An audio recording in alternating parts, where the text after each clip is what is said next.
Hello everyone. Hope you all are fine. I am Kalyani Trivedi, continuing the lecture of Business Communication. Unit 1, 2 અને આપણે હવે Unit 4 પર આવ્યા છીએ.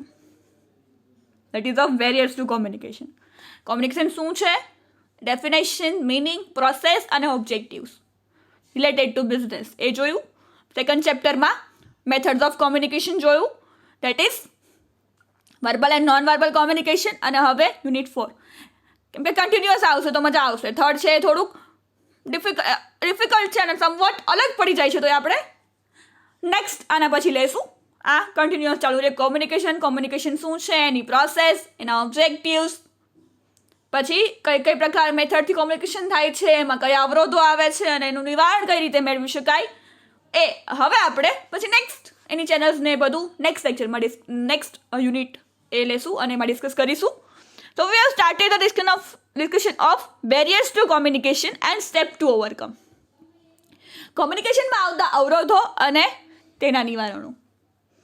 Communication શું છે, એની પ્રોસેસમાં શું આવે છે, પ્રોસેસ ક્યારે ચાલુ થઈ ગણાય, પૂરી થઈ ગણાય, એમાં શું જરૂરી છે, તો કે આપણે ખબર છે એક સેન્ડર, એક રિસીવર, પછી મેસેજ, માધ્યમ, કયા ચેનલ દ્વારા, કયા મીડિયમ દ્વારા આપણે માહિતી મોકલીએ છીએ, બોલીને, લખીને, મળીને, ફોનમાં, મેસેજમાં, ઈમેલમાં, કઈ રીતે માહિતી આપણે એક વ્યક્તિ બીજી વ્યક્તિ સુધી શેર કરે છે એને કહેવાય માધ્યમ.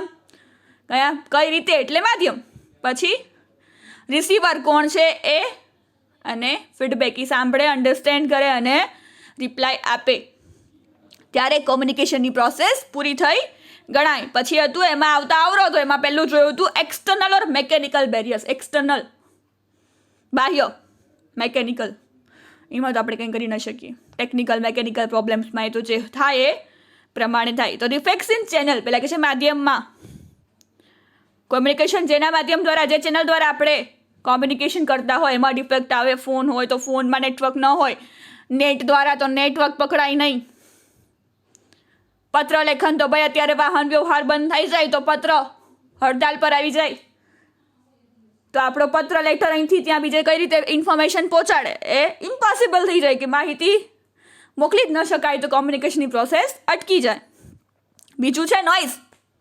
ફેક્ટરીની વાત કરે છે. બિઝનેસમાં ફેક્ટરીમાં જ્યારે એટલો બધો અવાજ આવતો હોય ત્યારે કોમ્યુનિકેશન કરવું અઘરું પડે છે, તો એ પણ એક અવરોધ ઊભો કરે છે. ત્યારે રિટર્ન કોમ્યુનિકેશન અથવા તો ઇશારાઓ દ્વારા, સાઇન સિમ્બોલ યુઝ કરીને માણસને બોલાવીને વાતચીત કરવામાં આવે છે. ઇશારા દ્વારા આપણે એને આમ સાઇન બતાવીને બોલાવીએ અને પછી એ આપણે લખીને કે એમને બતાવીને કોમ્યુનિકેશન થાય. કેમ કે ફેક્ટરીમાં એટલો બધો અવાજ થતો હોય મશીન્સનો, તો એમાં ઓરલ કોમ્યુનિકેશન પોસિબલ નથી. તો નોઇઝ હોય ત્યારે આવા અવરોધ ઊભા થાય છે. તમારે એનું આ રીતે નિવારણ લઈ આવી શકાય. ભાઈ છે defects in organization communication system. ઓર્ગેનાઇઝેશનમાં કોમ્યુનિકેશનની સિસ્ટમ કેવી છે, આપણે એમાં અપવર્ડ ડાઉનવર્ડની વાત કરેલી કે જો પ્રોસેસ સેન્ટર રિસીવર સુધી માહિતી ન પહોંચે, બેયની કોમન લેંગ્વેજ ન હોય, કોમ્યુનિકેશન જ ન હોય, communication is life source of organization. Communication જ ન થાય તો એક બિઝનેસને ટકાવી શકાય નહીં, એક ઓર્ગેનાઇઝેશન ટકી શકે નહીં. ચલાવવા માટે બિઝનેસ ઇન્ડસ્ટ્રી, કંપની ચલાવવા માટે કોમ્યુનિકેશન ઇમ્પોર્ટન્ટ છે. પછી જોયું હતું આપણે સોશિયો સાયકોલોજીકલ બેરિયર્સ જે ઇમ્પોર્ટન્ટ છે એની આપણે ડિસ્કશન કરેલી. એટીટ્યૂડ ને બધું, એમાં 3 પોઈન્ટ્સ જોયેલા. 3 levels of process. Socio psychological પ્રોસેસની 3 લેવલ્સ હતા. તો એ છે પરસેપ્શન, એટલે કોઈ પણ માહિતીને સાંભળવી, ફિઝિકલ લેવલ હતું એ.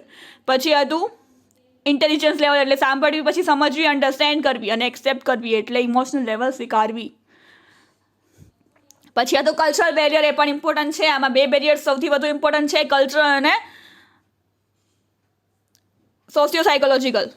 કલ્ચર એટલે બે અલગ અલગ ડિફરન્ટ કલ્ચરમાંથી, જેમ કે આપણે અહીંયા ગુજરાતમાં રહેતો કોઈ માણસ છે, સાઉથ છે એ બાજુ, હૈદરાબાદ ને એ બાજુ નોકરી કરવા જાય, સ્ટડી કરવા જાય, તો લેંગ્વેજ, કલ્ચર, એટીટ્યૂડ બધામાં ફેરફાર હોય તો ત્યાં સેટ થવું ઘણું અઘરું પડે છે અને અવરોધો ઊભા થાય છે. કેમ કે એમનું કલ્ચર, એમની ભાષા, એમનું ફૂડ, એમની લેંગ્વેજ બધું ફરી જાય છે. તો આપણે ત્યાં એડજસ્ટ થવા માટે એમની લેંગ્વેજ શીખવી પડે, એમના તौर તરીકા, એમના એમની ભાષા, પહેરવેશ, એ બધું આપણે એ લોકો કઈ રીતે રહે છે એ આપણે શીખવું પડે તો જ આપણે ત્યાં રહી શકીએ. પછી લેંગ્વેજ બેરિયર્સ, ભાષા એની શીખવી પડે, બાકી આપણે કહીએ એ ન સમજે, નહીં કહીએ આપણે ન સમજે, કેરલા બાજુ જાય મરાઠી, મહારાષ્ટ્રીયન, તો એ બાજુ આપણે જવું હોય ગુજરાતના લોકોને તો આપણે એની ભાષા શીખવી પડે. Language is a must for the communication. કીધું તું common set of symbols share કરી શકે તો જ કોમ્યુનિકેશન બે વ્યક્તિઓ વચ્ચે થઈ શકે, બે કોમન લેંગ્વેજ સમજતા હોય. Language is a very complex thing, જટિલ પ્રક્રિયા છે લેંગ્વેજ. બે વ્યક્તિ સેમ લેંગ્વેજ સમજી શકતા હોય તો જ બંને વચ્ચે કોમ્યુનિકેશન થાય. કોમ્યુનિકેશન થાય તો જ ઓર્ગેનાઇઝેશન કે બિઝનેસમાં ટકી શકાય, બાકી પોસિબલ નથી. જે હતું હોસ્ટાઇલ સ્ટીરિયોટાઇપ્સ.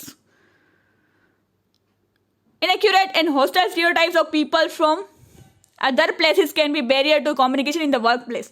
અલગ જગ્યાએથી આ અમેરિકનની વાત છે અહીંયા. હોસ્ટાઇલ અમેરિકન્સ કહે છે, ટિપિકલ અમેરિકન્સ.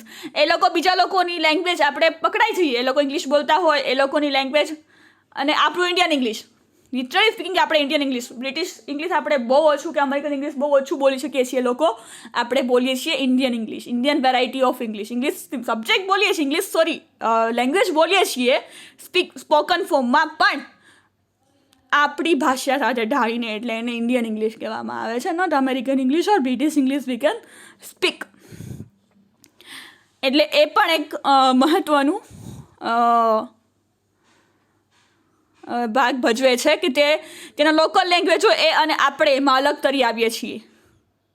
સ્ટીરિયોટાઇપ હોસ્ટેલ આપણે ત્યાં રહીએ, આપણે હોસ્ટેલ, ત્યાં આપણે એ લોકો વચ્ચે રૂઢિચુસ્ત લોકો વચ્ચે રહીએ, ત્યાંના એ લોકોની રૂઢિઓ, એ લોકોની લેંગ્વેજથી એ લોકો ટેવાયેલા હોય અને આપણે નવા અલગ જ વર્તાઈ આવીએ કે ભાઈ આ તો અહીંના છે ને, આમની લેંગ્વેજ આપણી, આપણા પહેરવેશ, આપણી બોલી ચાલી બધું આપણે એ લોકો ઓળખી જાય.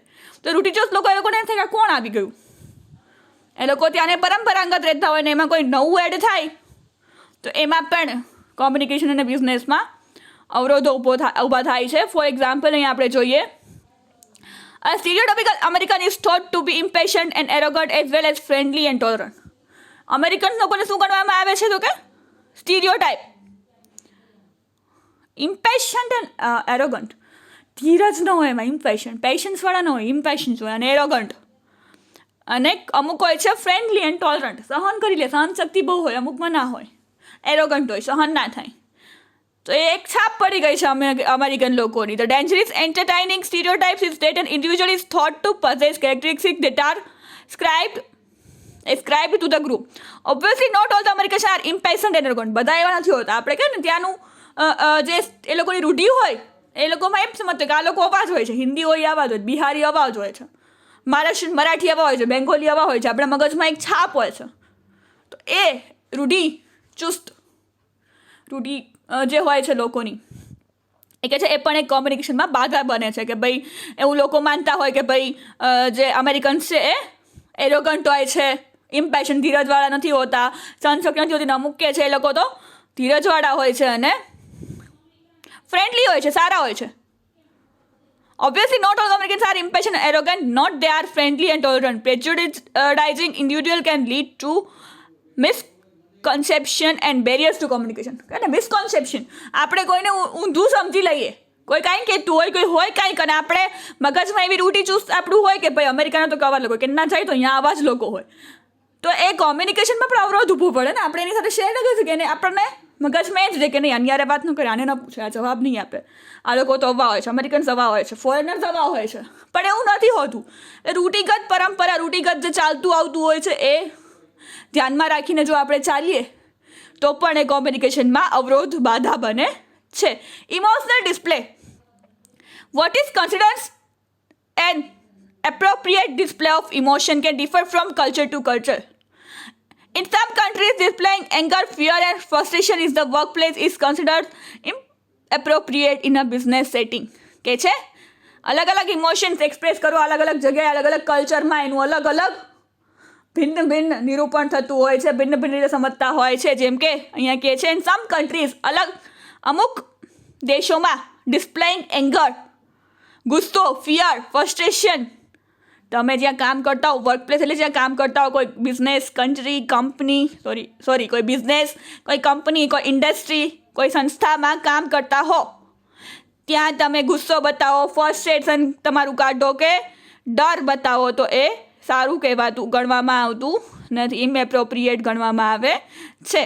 People from this culture keep their emotion hidden and only discuss and factual aspect of the situation. ત્યાં એ લોકો કામ કરવાની જગ્યાએ પોતાના ઇમોશન્સ લઈને જતા નથી અને એક્સપ્રેસ કરવા નથી, એ સારું ગણવામાં આવતું નથી. એટલે લોકો જ્યારે પ્રોફેશનલ પ્લેસ પર હોય છે ત્યારે ખાલી ફેક્ટ, હકીકતો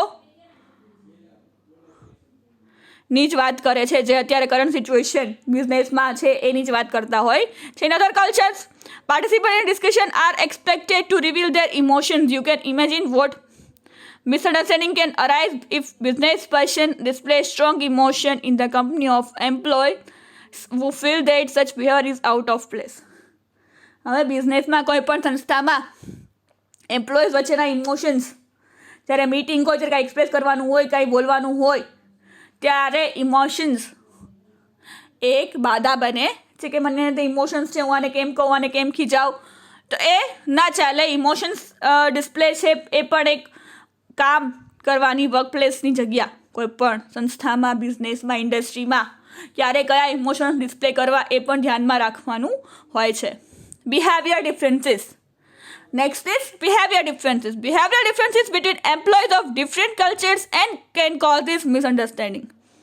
બિહેવિયર ડિફરન્સીસ, અમુક બિહેવિયર્સ આપણે અહીંયા સારા હોય, બીજા કન્ટ્રીમાં ખરાબ હોય, બીજા કન્ટ્રીમાં સારા બિહેવિયરો અહીંયા ખરાબ હોય, તો એ મિસઅન્ડરસ્ટેન્ડિંગ ક્રિએટ કરે છે. Every culture has guidelines about what is considered appropriate behaviour. બધે કલ્ચરમાં, બધી સંસ્કૃતિમાં આવું કરવું અને આ ન કરવું, આમ બિહેવ કરવું, આમ બિહેવ ન કરવું, આપણા નાનપણથી શીખવાડવામાં આવે છે. આ પ્રકારનું બિહેવ કરવાનું, આ પ્રકારનું બિહેવ નહીં કરવાનું, સમાજને સારા ન લાગે, આમ ન કરાય, આમ કરાય, ડૂઝ એન્ડ ડોન્ટ્સ, આમ કરાય અને આમ ન કરાય, આ પ્રકારનું બિહેવ કરાય, આ પ્રકારનું બિહેવિયર ન કરાય, આ જગ્યાએ ગયા હોય, આ પરિસ્થિતિમાં હોય તો આ પ્રકારનું બિહેવિયર કરાય, આવું ન બોલાય, અહીંયા ચૂપ રહેવાય, અહીંયા ચૂપ ન રહેવાય, ક્યાં બોલાય, ક્યાં ન બોલાય, ક્યાં કઈ પ્રકારનું બિહેવિયર કરાય, એ બધી કલ્ચર, બધી સંસ્કૃતિમાં આપણને અલગ અલગ હોય છે ને શીખવાડવામાં આવે છે કે આપણા કલ્ચરમાં આ છે, આ નો શોભે અને આ શોભે. In some cultures, looking someone in the eyes when they are talking to you is considered rude, while in other cultures, refraining from doing so is considered disrespectful. કોઈની આંખમાં આંખ નાખીને વાત કરવી એ પણ ખરાબ છે. અમુક કલ્ચરમાં, અમુક સંસ્કૃતિમાં એ રૂડ ગણવામાં આવે કે સામે જોઈને શું વાત કરસ. આપણે હોય તો આંખ ચૂકાવીને વાત કરીએ.